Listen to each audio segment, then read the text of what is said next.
Hello students, today we have to move for the next continuation part in the lesson, metals and non-metals. So tell to yesterday how the metals or reacts with various compounds. Today we have to based on that reaction, thus that metals has divided into two. One is called as the less reactive metal, one is called as the less reactive metal, and the another one is the more reactive metal. Based on their reaction, the metals are divided into two types. One is called as the less reactive metal and another one is more reactive metals. So which are those less reactive metal? That is the potassium, that is K. Potassium symbol is K. Keep in mind, okay? K. Why it is called as K? That is chemical name is kalium. And sodium means Na in the sense natrium, scientific name is natrium. Then magnesium, that is Mg, manganese is Mn, magnesium is Mg, don't get confusion. Then the next one is aluminium, then the next one is zinc and ferrous in the sense iron, okay, Fe, ferrous, iron it is. And Pb in the sense plumbum is a lead, scientific name is plumbum, general name is lead. Then hydrogen and copper, okay.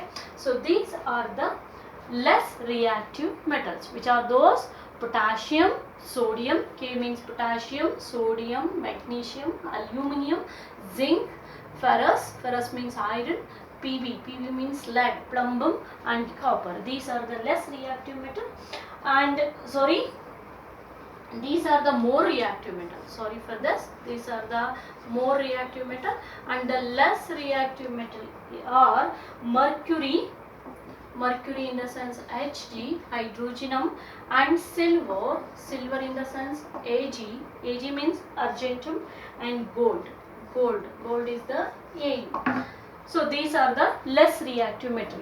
Reactive metal to what? To the atmospheric air, okay.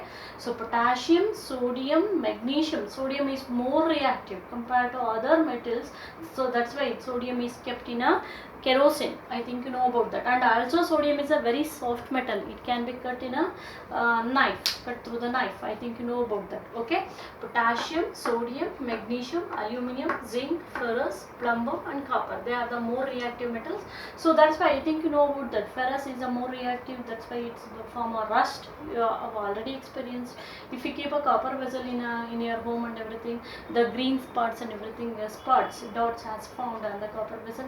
So that shows what they are the more reactive metal. I mean they are highly reactive to the atmospheric air, okay. And the less reactive metals are hydrogenum in the sense mercury, and the argentum means silver, and arum means gold. I think you know about that. The most of the peoples are used the gold jewels or the silver jewels because they are less reactive. I mean they are not react to the atmospheric air, and they not loses their shiny, okay. So that's why they are called as the less reactive metal. So next is about the electrovalent compounds. What is mean by electrovalent compound? Electrovalent compound. So what is mean by electrovalent compound? While forming a compounds in the sense, I think you know about that, the combination of two or more metals is called as the electrovalent compounds. While forming a compounds, valent, the name itself says here, valence in the sense the compound has formed by the valency electron. The compounds has formed by the valency electrons is called as the electrovalent compound. Keep in mind, the compounds which are formed by the sharing of valency electron. I think you know about that. What is mean by valency? Valency in the sense the electrons present in the outermost orbit. The electrons present in the outermost orbit are called as the is called as the valency. How we can find out this valency? Keep in mind how to find out the valency, and it is very important also. Let us take the sodium atomic number is 11 and the mass number is 22.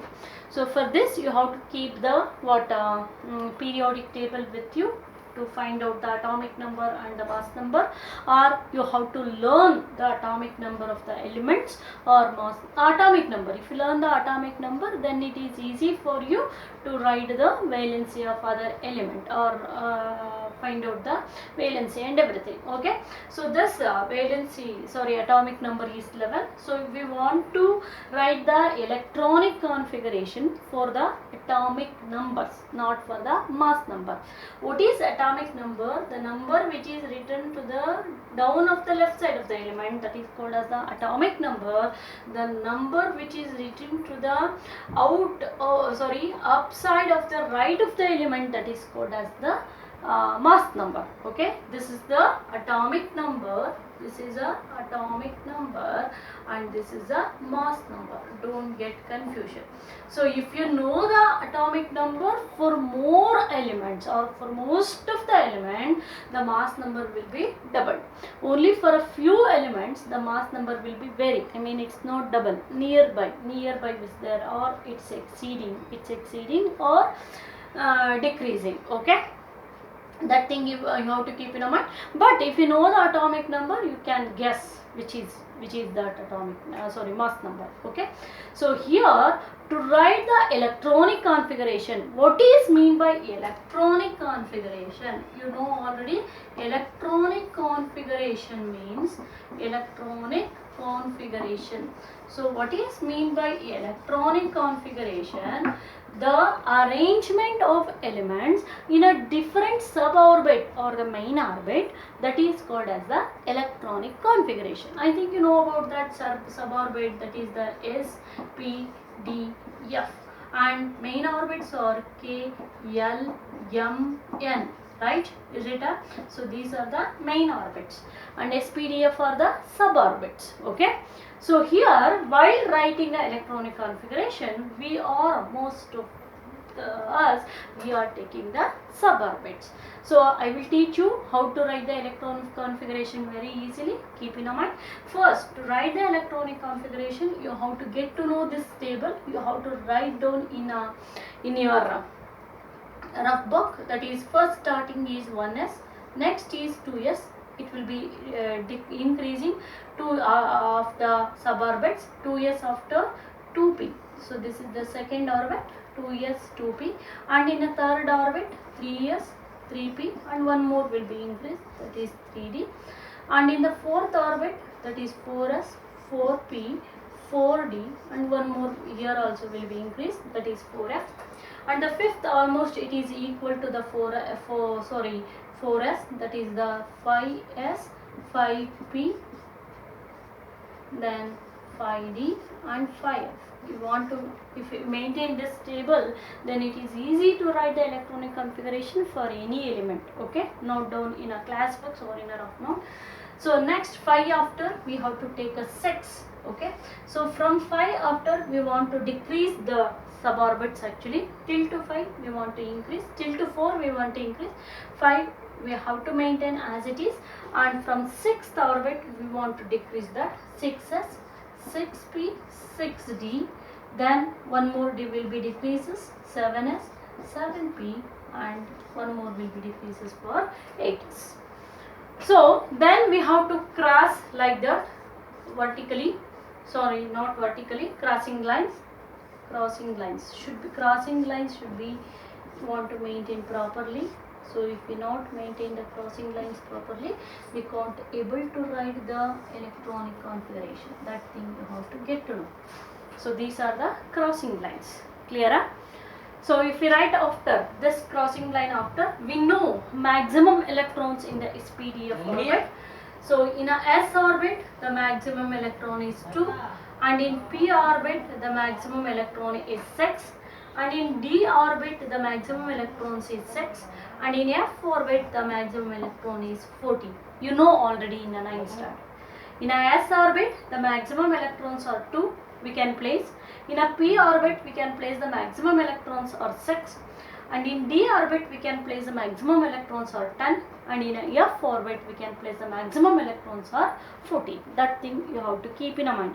You have to register in your mind. Okay, in a s orbit maximum electrons we can place 2, in p orbit maximum electrons we can place 6, in d orbit maximum electrons we can place 10, in f orbit maximum electrons we can place 14. So always we want to write the electronic configuration. I told you already, for the atomic number. For what? For the atomic number. So write the electronic configuration for the atomic number. First one, we have to start with 1s. 1s, maximum electrons placed in a s orbit 2, right? Okay, electrons should be right on the ups of the orbit, that is 1s2. 1s after, that is 2s. Okay, 2s in a s orbit, again it is 2. So next, after 2s after, we want to count that electrons. This electrons must be equal to the atomic number, not to be exceeding or not to be decreasing. That thing you have to keep in mind. 2s2, 2 plus 2 is 4 only, still 11 is there. Next, 2s after, not a 3s, it is 2p, because how the arrow mark will indicates, like that only we want to move. 1s, 1f after 2s, 2s after 2p, 2p after 3s. 3s after 3p, not 3d, 3p after 4s. That's why I am crossing the arrow mark here. That thing you have to keep in mind. 3p after, not 3d, we want to comes to the 4s. 4s after 3d, 4p, 5s. 5s after 4d, 5p, 6s. 6s after 4f, 5d, 6p, 7s. 7s after 5f, 6d, 7p, 8s. Like that only we want to take. So that you have to concentrate that. 2s after, next we have to go for a 2p. 2p, maximum electrons filled in a p orbit is 6. Now count the electrons. 6 plus 2, 8, 8 plus 2, 10. Remaining 1 is there, right? To balance the atomic number or to manage the atomic number. Next, let's go for 2p after 3s. 3s, we don't want to write 2 here. Maximum electrons to be placed in s orbit 2, no. So if you place like that, it will become 12. 6 plus 2, 8, 8 plus 2, 10, 10 plus 2, 12. But atomic number only 11. So that's why we want to balance that for the atomic number. So that's why we want to put 1 only. If we can able to place the electron in a s orbit also, but we should two electrons also, but we should write only 1, because to equalize that for the atomic number. So now we have to count the electrons.